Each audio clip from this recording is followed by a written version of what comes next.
Please subscribe.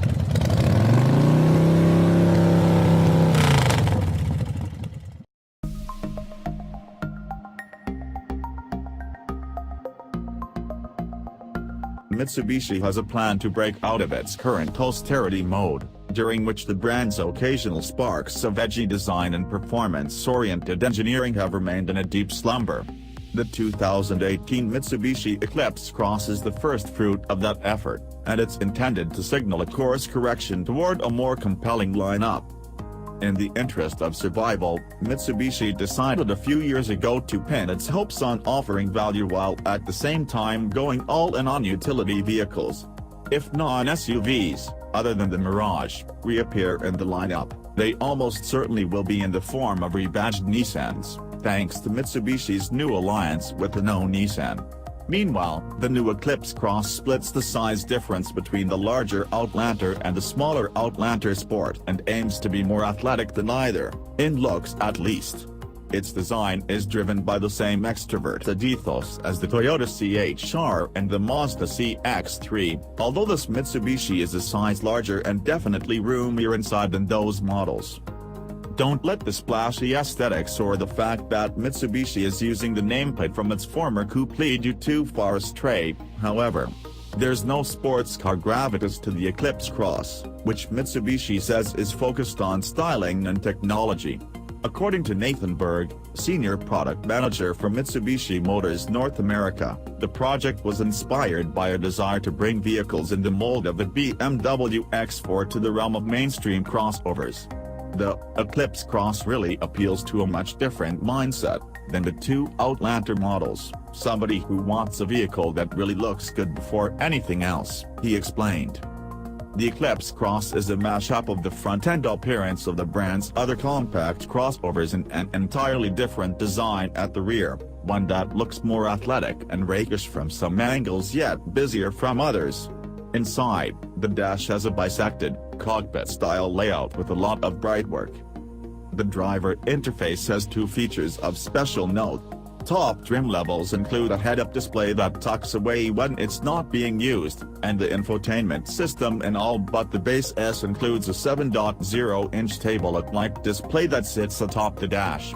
The latter supports both Apple CarPlay and Android Auto and will feel instantly intuitive to all but the most steadfast Luddites, although it lacks a simple volume knob. What won't feel as straightforward is the touchpad used to control the system that's set into the center console. It combines attributes of Lexus's trackpad and Audi's MMI system. Less exciting than the styling but perhaps more important is the new turbocharged 1.5-liter inline-4 under the hood. Part of a new engine family, it makes 152 horsepower at 5,500 revolutions per minute and 184 pounds-to-foot of torque from 2,000 to 3,500 revolutions per minute. The Euro-spec Eclipse Cross we drove over the summer had 9 more horsepower but the same torque figure. It's happy on a diet of regular unleaded, although EPA fuel economy ratings are not yet available. The engine is smooth and sounds pleasant, pulling without complaint from about 1,500 revolutions per minute and really coming to life by 2,500 revolutions per minute, although it's pointless to rev it past 5,000, where the power trails off. The engine redlines at 6,000 revolutions per minute. Moving the shift lever over to the left and to its manual gate gives the ability to lock in one of each preset ratios, allowing you to keep the turbo on boil and deliver on forced induction's promise as a substitution for a larger, naturally aspirated engine. But left to its own devices, the continuously variable automatic transmission, CVT, mutes the engine's sharpness and torque rather than showcasing them. It's less of a bummer in relaxed city cruising, so long as you don't mind the accompanying slurred revs. An Eco Mode button further softens accelerator inputs and amplifies the CVT's unease in any attempt to keep up with speedier traffic. Freeway driving brings out a restlessness in the transmission, as it raises the revs far higher than necessary when gently adding speed and hunts around with its ratio choices on slight uphill grades. Interestingly, Mitsubishi fits big, satisfying shift paddles worthy of a sports car on the Eclipse Cross's steering column, where they should be. Yank the left one entering a tight hairpin turn and the revs rise lazily, yet there's not much forward thrust when you get back on the accelerator. Mass may be part of the problem. Mitsubishi's stated weight for a fully loaded Eclipse Cross LAWD-3,516 pounds, is nearly 250 pounds heavier than the last Outlander Sport we tested, a 2.0 AWD model. So, we're not expecting this model to lop much if anything from that vehicle's 9.5-second 0 to 60 mph time. Happily, the Eclipse Cross tracks exceptionally well and has precise steering. That's perhaps an outgrowth of the work Mitsubishi has done to give this model more body stiffness and rigidity than it did for the Outlander Sport. But the compliant suspension and the limited grip from the 18-inch Bridgestone coupe low rolling resistance rubber, the tire for all but base S models, which get 16-inch Falcons, combine to make this crossover feel less than spry when chucked hard into corners. All versions of the Eclipse Cross, save for the base S, come standard with an all-wheel drive system that Mitsubishi calls Super All-Wheel Control, s-awc.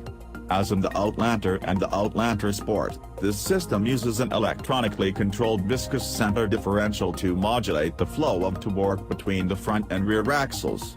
The Eclipse Cross has open differentials front and rear like the Outlander Sport, but it adds more sophisticated software that uses the brakes to control torque flow between the left and right wheels. The Outlander, however, has a more nuanced system that also finesses torque delivery between the front wheels without requiring the brakes, instead using a second clutch pack. The all-wheel drive and stability control systems in the Eclipse Cross also have gravel and snow modes, and ground clearance on AWD models is a generous 8.5 inches, but off-roading isn't intended to be a core competency. The Eclipse Cross doesn't miss a beat in terms of seating space and cargo carrying practicality. The 60-40 split folding rear seat slides fore and aft through nearly 8 inches of travel to apportion space between rear legroom and luggage capacity, and the rake of the rear seat back is adjustable. There's enough headroom for adults and back, but it can be rather cramped for 3 occupants. We'll nitpick that the cargo floor is quite high, the rear seat backs don't quite fold flat, and the cover for the cargo area is a dealer accessory. As much as Mitsubishi would like the Eclipse Cross to mark a turning point in the brand's development, one of its chief selling propositions is value for money. All but the base S trim level include all-wheel drive. That model starts at $24,290, with all-wheel drive a $600 option. The LA model, $25,890, gets appearance upgrades and the touchpad infotainment system. The SE, $27,390, adds niceties like heated front seats, and cell models, $28,890, come with leather and the head-up display. We drove a $31,390 top-level cell equipped with the touring package, which piles on adaptive cruise control, forward collision warning, lane departure warning, heated rear seats, a heated steering wheel, a premium sound system, and a dual-pane panoramic sunroof.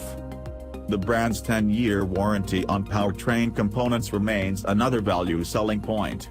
And a new set of telematics services called Mitsubishi Connect will be making its debut in the Eclipse Cross, offering an all-you-can-handle buffet of connectivity, including remote climate control preconditioning, a car finder, parental controls, automatic collision notification, and emergency assistance. Besides being app-based, it can be paired with Amazon Alexa devices and the Google Assistant. The first 2 years are free, after that it's $99 annually.